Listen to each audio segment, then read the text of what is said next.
person has been taken back to his ancestral home. Balibe bamukwatibwako. And that's how it should have been.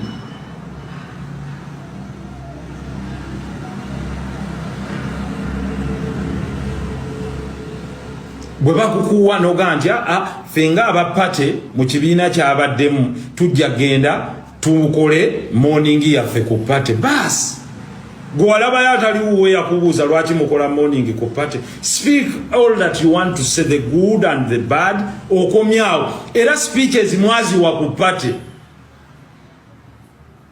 Then vaawo maiti erazeewa nti ku parliament. Speak at parliament. Is a wampulira ko nga nsaba nti obanjogerereke wala. I spoke, I gave my eulogy ku parliament. Netumusalira. N'agenda ku muzikiti ewambogo. Leka abasiraamu bo ku muzikiti bamwogereko. Ogeze muzikiti toyina uzu. Otudde muzikiti. Mwefudde nti mwogera ki? Oyogera ki muzikiti? Oyina aya ki gy'ogenda okwogera muzikiti? Oyina dua ki gy'ogenda omusomera muzikiti?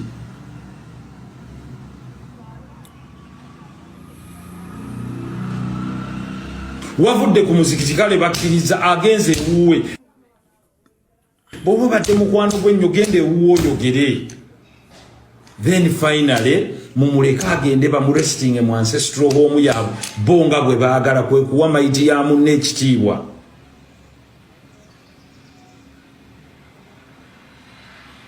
Gwowulira otya singa bakwata maiti yo nga bwe bagizunza abo bakola bwe omusajja ali mu jeneza bamwemba aminze. Kakati njagala mumbuulire mu abali wano baseeka mwenna muli kuno basemba ddi okunaaza Segirinnya, okunaza maiti ye. Era bbanga kiri etutwala nga tetunnamunaaza omusalira. Mukutte mujolonga maiti, mujolonga buli kimu, mutadde buteesaawo, tebamanyi oba omutwe gwe guli maaso oba eno oli amaze gayimiriranga bwasanze ekibula temukitunuddemu buli kimu. Ababaddewo bakutte bukwasi ku ttama ne baga kiki kino. Mukutte maiti ya munna mumusuddeyo busuuzi. Mwekubisiza ebifaananyi. Basebo ne banyabo nange mbaddewo. Basebo ne banyabo. What is that? Temukomye bwe kutyo. Ekyo mukijjeewo. Ne muto obusajja bwe private parties ne muziteera abantu bonna. Alaba omusajja abantu beyeesiga. Byebiri bye nabagaye nti mukwane mingi mwesige batono.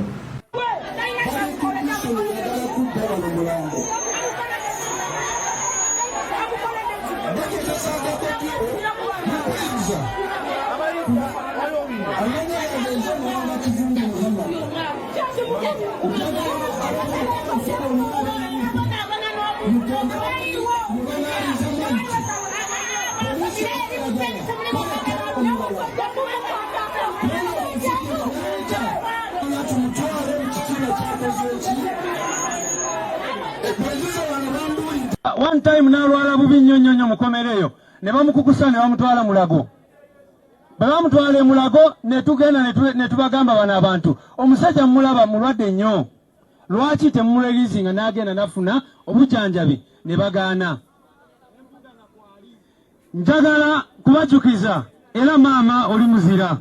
Era banange tukubire maama engalo ez'amaanyi. Maama tukwebaza. Manyi kusawa zino pressure je bakutadeko set je kutadeko naye banga lyonna obadde maama webale nnyo okuwa ekyo kifaananyi ekisinga obukulu. Maama ono mwamulaba ng'agenda ku parliament ne bamugaana okuyingira. Bwe balaba nga yeekalakaasiza emirundi egiwerako ne bamuyita ne bamuwaayo obuswazi ne bamuwaayo $5,000,000 nga bagezaako of course musirisa. Naye Honorable Segirinnya n'asigala mu kkomera.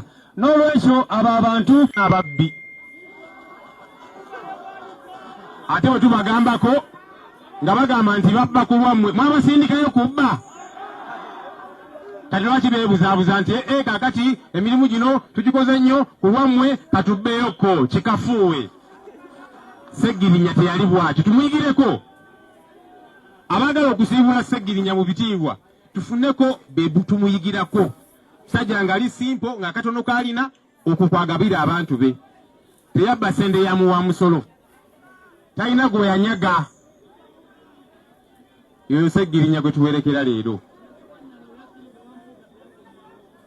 Honorable Sseggirinya yatugamba nti nga tumuwerekera tuleme gamba nti rest in peace, tugambe nti fight hard, fight hard.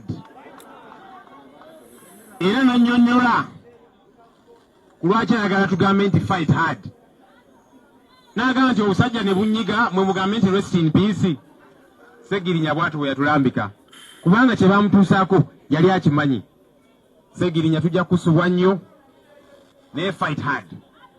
Ffe abasigaddewo nga twagala okuwerekera bulungi Sseggirinya n'okumujjukira, tukole ekituufu, tuweereze abantu, abantu bawe ekitiibwa, tukole abantu bye batusuubiramu. Nsonga eyo nkulu nnyo, tuleme kuva ku mulamuwa ng'abakulembeze. Sseggirinya wumula mirembe, naye okusingira ddala fight hard. Honorable Sseggirinya mukulu ono abadde anzijukiza, n'addamu n'anzijukiza. Ssebo seerabidde, era njagala kwanjula ababaka kubanga Honorable Sseggirinya ne mukufa mu bulamu mwena mujjukira oluvannyuma lw'otulonda ne mutuwa obuyinza, naffe ne tutandika okugabana obuyinza obwo ne bannaffe be twali twesiga. Gwe tukulembere wano, gwe tukulembere wano. Ate ng'enkola yaffe bweri ti bwe weesiga omuntu omwesiga n'obuvunaanyizibwa n'akuleetera results. Nga bwe twesiga Sseggirinya ne tumusindika mu parliament mu bwazinkulubuse bwe n'atuleetera results, y'ensonga lwaki tukuŋŋaanya olwaleero. Ne waliwo bannanfuusa abamu era be twasindikayo. Ne mujjukira nti Sseggirinya yabonaabona mu kkomero omwo ne tumakinga sure tusindika bannamateeka nga mwe muli n'omulodi w'ekibuga ono Erias Lukwago, Honorable Sseggona, ba seasoned lawyers, naye ng'omulamuzi anyoola banyoole, anyooma manyoome. N'ekiseera kubanga regimu yali emaze okukola byeyagala ku Sseggirinya, waliwo munnamateeka nga yakamala n'ogasoma talinnyangako mu kkooti, naye weyambala ekkwegandula agamba mumumpa oyo. Kikulaga nti oba oli awo kaali kagendererwe ak'okubbira shoko Sseggirinya. Si wabi singa Sseggirinya yali tayisibwa bintu ebyo, si wabi singa Sseggirinya yali alwanirirwa. Mu ngeri y'emu olunaku lwaleero kyannaku, naye nga kituufu ti ne mu kufa kwa Sseggirinya regimu yennyini eyase Sseggirinya, kuba monakkiriziganya naffe basebo ne bannyabo ti Sseggirinya singa tebamusibira mu kkomera n'atuka okuvunda gwewo nga mulamu, singa oba oli awo tuli naye leero. Nye oluvannyuma okukola byonna byonna muganda waffe n'afa nga bebaviiriddeko okufa kwe, era still baagadde okukola obunnanfuusi n'effujjo mu kuwerekera Sseggirinya, aleme kuwerekerwa nga bw'ayagala wabula bo nga bwe baagala. Twategeezeddwako nti waabaddewo kaweefube ow'okuwamba omulambo gwa Sseggirinya ogujjawo wano, naye ebigambo Sseggirinya bye yatugamba njagala mumanye tibyayita buli wamu mu ensi eringa frequency. Fight Sseggirinya, fight. Mwenna abalwanye si mmwe mbadde mulwana, Sseggirinya abadde alwana ng'ayita mu mmwe. Njagala okwebaza mwenna aba foot soldiers okuyimirira ne Sseggirinya paka essaawa esembayo butakkiriza kunyooma mulambo gwa Sseggirinya nga we muli. Kyandinkoze bubi nnyo, kyandimukoze bubi nnyo. Mwebale butakkiriza kusarendalinga mubiri gwa Sseggirinya mu balabe be, okugusa malabe be. Ku muntu yenna gwe mwagala mukolanga bwe mutyo, temumuwangayo mu mikono gy'abalabe be.